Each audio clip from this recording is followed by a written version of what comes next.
Introducing myself. Done kinda crazy. She's poison for tasty. And people say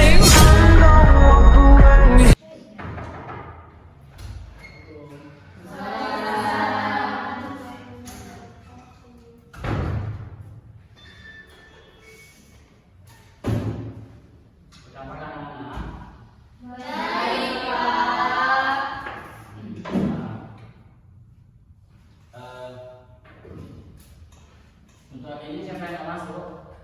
Hafiz. Kemana Hafiz? Sakit. Hafiz sakit. Siapa lagi? Siapa? Ono sama Hafiz juga masuk berarti. Oke. Bismillahirrahmanirrahim. Assalamualaikum warahmatullahi wabarakatuh.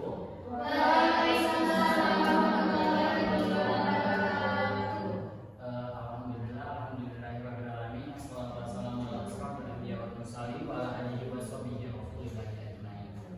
Baik, untuk anak-anak hari ini kita akan membahas mengenai lanjutan materi kita pada minggu lalu, yaitu mengenai biografi Khulafaur Rasyidin.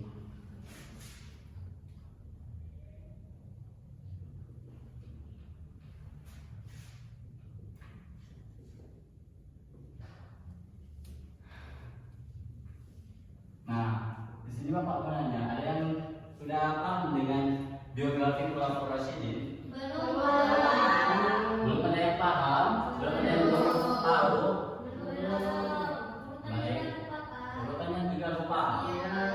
Baik, di sini Bapak akan menyampaikan materi mengenai biografi Khulafaur Rasyidin, di mana biografi Khulafaur Rasyidin ini menurut istilah ialah pemimpin umat Islam pengganti Nabi Muhammad. Berarti Khulafaur Rasyidin ini merupakan pemimpin setelah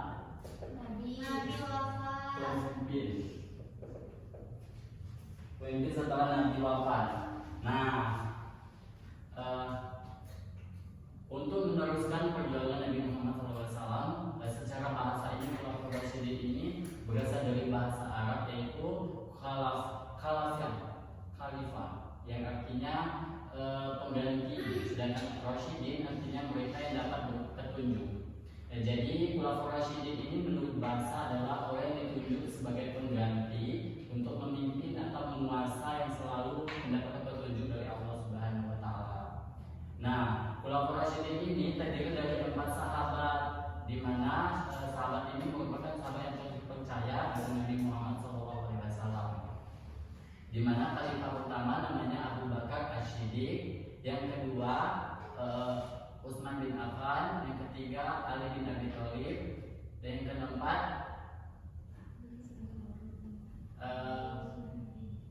Umar bin Khattab. Di sini siapa tadi yang pertama?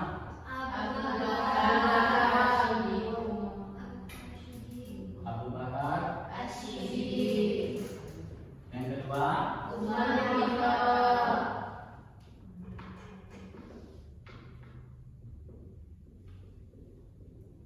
tiga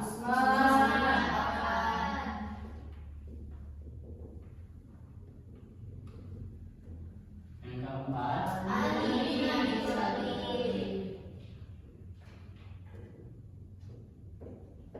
Nah, ada 4 khalifah setelah wafatnya Nabi Muhammad SAW. Untuk itu, mari kita sama-sama menghafal mengenai biografi Khulafaur Rasyidin. Di sana sudah Bapak bagikan di dalam buku ya untuk lirik untuk menghafal biografi Khulafaur Rasyidin. Dengan adanya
Nah, begitu ke belakang ya. Jadi bagi yang kelompok 1 nanti silakan bergeser ke sebelah kanan dan kelompok 2 bergeser ke sebelah kiri. Mulai ya. 1, 2, 1, 2, 1, 2, 1. Nah, kelompok 1 di sebelah kanan dan kelompok 2 di sebelah kiri.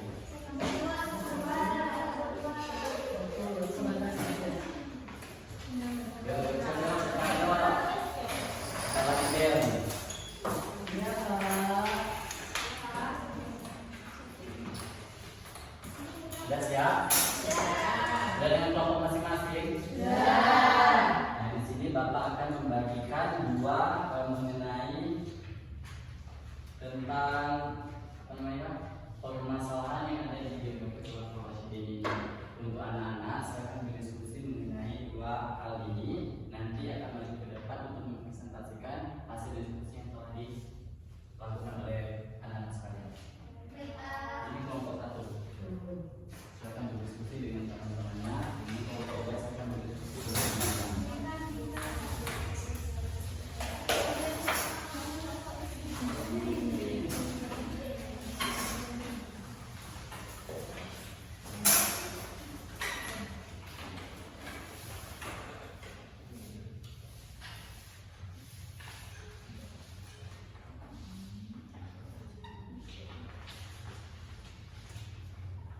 Dan sudah diskusi semua? Oke, sekarang kembali ke tempatnya masing-masing, tapi di dalam bentuk kelompoknya masing-masing. Baik, di sini dari kelompok 1 saya akan mempresentasikan hasil diskusi.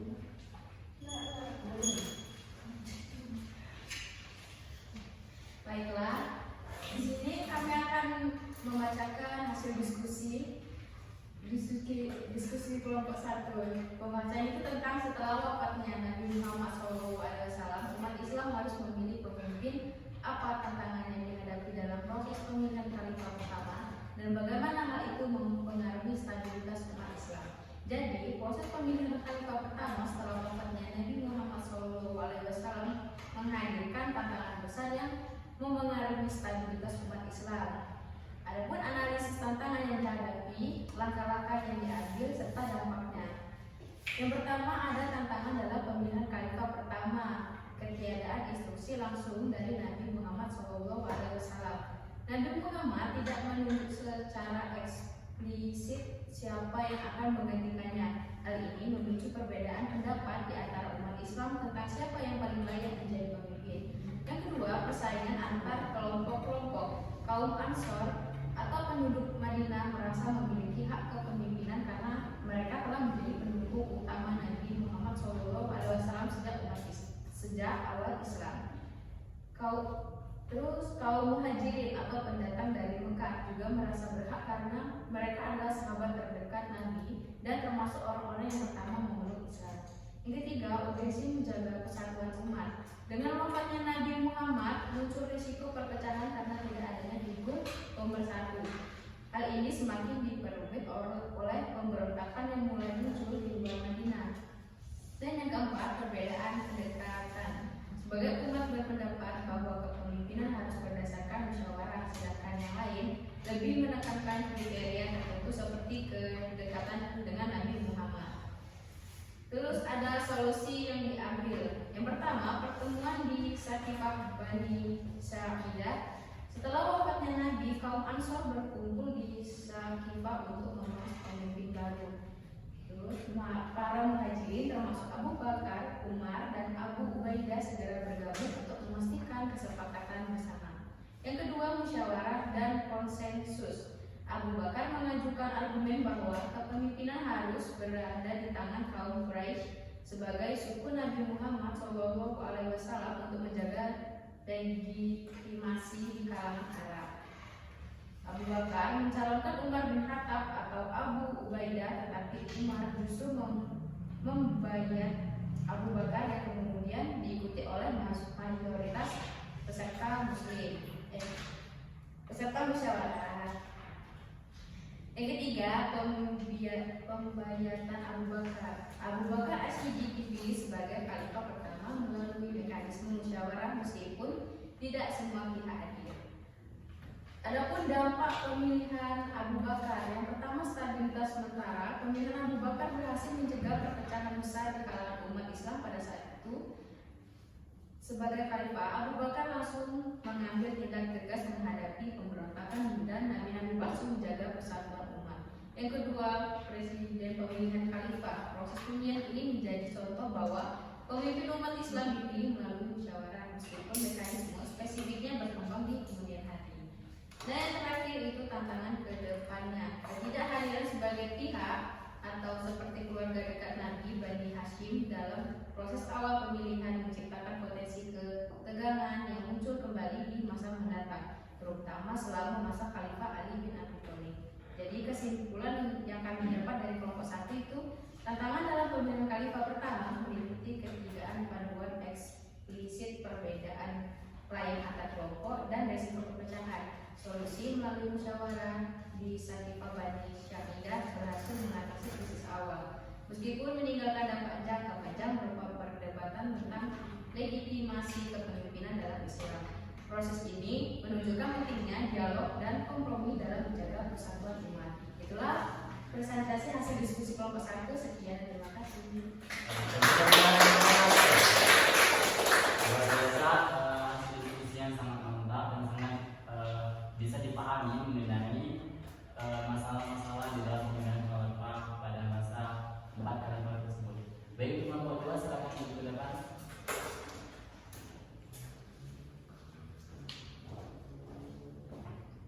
Baiklah, kami dari kelompok 2 ingin memaparkan hasil analisis kami, yaitu umat Islam menghadapi tantangan besar setelah wafatnya Nabi Muhammad SAW. Setiap khalifah memiliki cara yang berbeda dalam menghadapinya. Bagaimana setiap khalifah menanggapi tantangan tersebut dan apa dampaknya terhadap perkembangan Islam. Jadi setelah wafatnya Nabi Muhammad SAW pada tahun 632 Masehi, umat Islam menghadapi tantangan besar dalam mempertahankan persatuan, memperluas wilayah Islam dan menjaga ajaran Islam agar tetap murni. Setiap khalifah yang memimpin memiliki pendekatan unik dalam menghadapi tantangan tersebut yang memberikan dampak signifikan terhadap perkembangan Islam. Nah, berikut analisis dari para khalifah. Yang pertama ada Abu Bakar Ash-Shiddiq. Tantangan dari beliau yaitu ancaman perpecahan karena beberapa kabilah Arab murtad. Kemudian tanggapannya yaitu melancarkan perang Ridho untuk mengatasi pemberontakan dan menegaskan otoritas Islam. Kemudian ada dampaknya yang pertama itu persatuan umat Islam terjaga.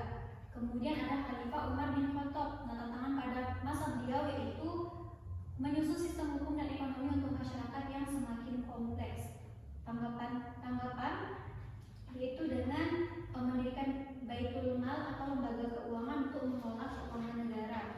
Adapun dampak pada masanya, yang pertama yaitu wilayah Islam tumbuh pesat menjadi Islam sebagai kekuatan global. Yang selanjutnya ada Khalifah Utsman bin Affan. Tantangan pada masa beliau yang pertama yaitu ketidakpuasan di kalangan masyarakat akibat tuduhan nepotisme.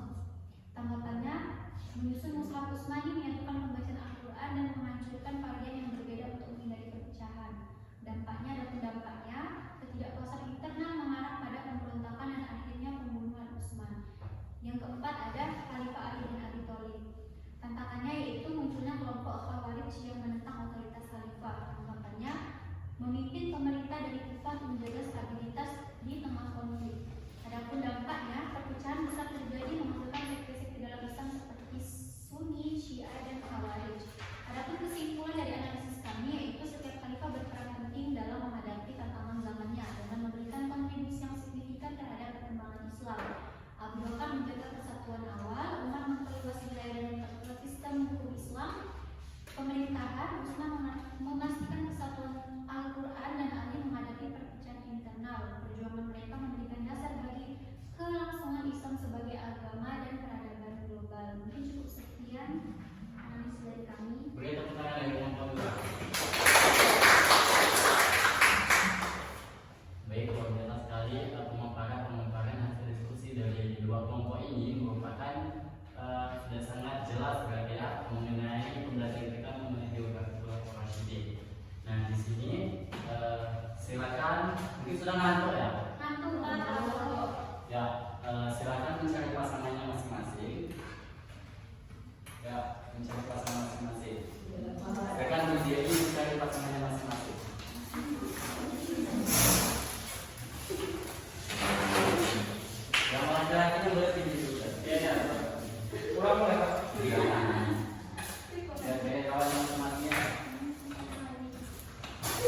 Ini boleh bertiga, Bro. Buat bermain saja. Dua. Ya.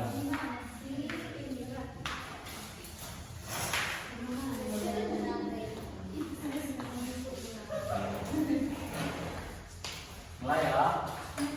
Jadi mainnya gitu ya. Main hujan-hujan. Ya. Lanjut gitu. Nah ya. Jadi kita bermain dengan hujan-hujan.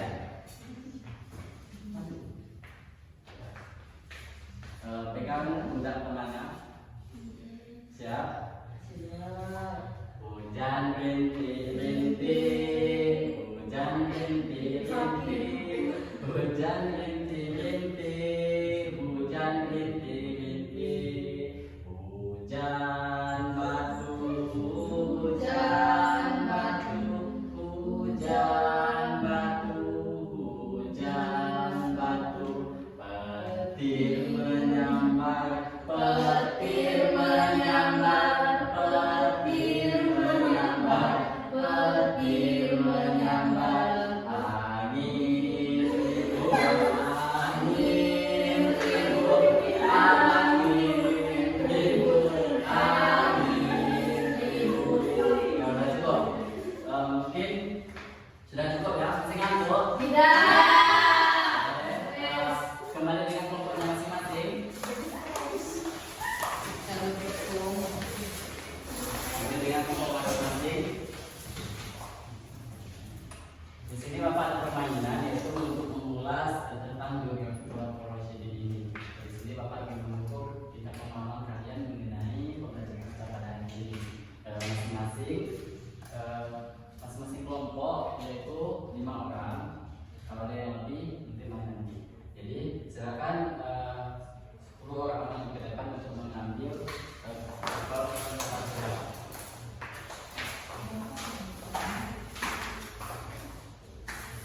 Jadi buka dulu.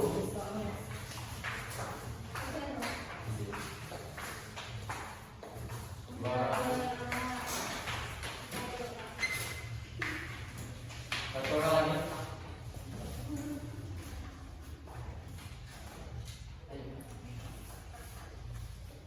Silakan baca yang ada di dalam buku kita tersebut. Di sana ada pertanyaan dan jawaban. Silakan mencari pasangannya masing-masing.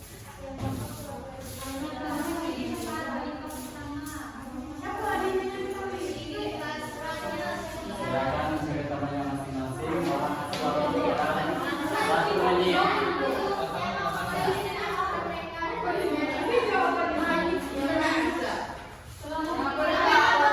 Sudah dapat temannya masing-masing.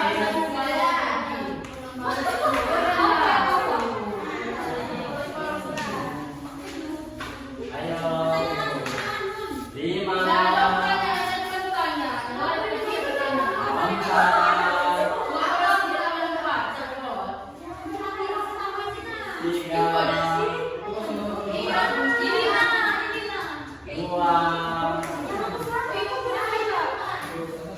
1. Sudah. Selesaikan dengan pasangannya masing-masing dari kelompok ini bermain. Baca satu pertanyaan. Siapa yang baca pertanyaan? Oke, kelompok kami itu mendapat pertanyaan, apa peran penting Ali bin Abi Thalib dalam mempertahankan kesatuan umat Islam pasca terbunuhnya Utsman bin Affan? Jadi jawabannya, Ali bin Abi Thalib memiliki peran yang sangat penting dalam mempertahankan kesatuan umat Islam setelah terbunuhnya Utsman bin Affan Khalifah ketiga. Setelah Utsman dibunuh pada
Benar atau salah? Boleh diulangi dulu. Pertanyaan kelompok Servi.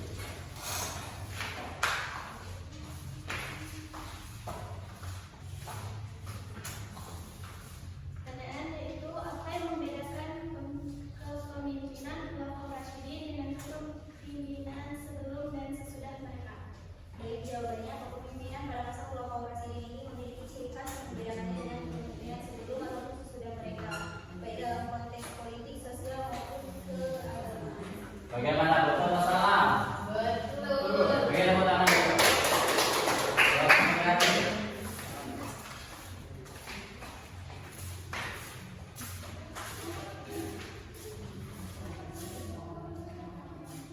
Ya, baik. Pertanyaannya itu mengenai apa saja tantangan besar yang dihadapi oleh Khulafaur Rasyidin selama masa pemerintahnya. Ya baik, jawabannya selama masa pemerintahan Khulafaur Rasyidin, Abu Bakar, Umar, Utsman dan Ali, mereka menghadapi berbagai tantangan besar yang sangat mempengaruhi perkembangan Islam. Betul atau salah? Bagi tepuk tangan ya.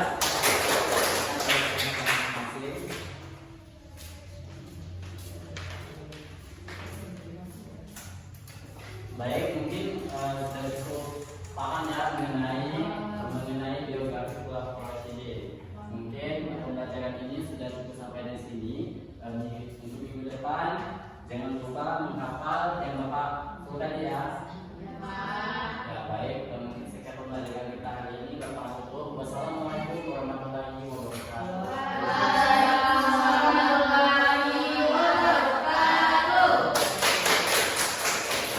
Assalamualaikum warahmatullahi wabarakatuh. Perkenalkan, nama saya Muhammad Fadardiando.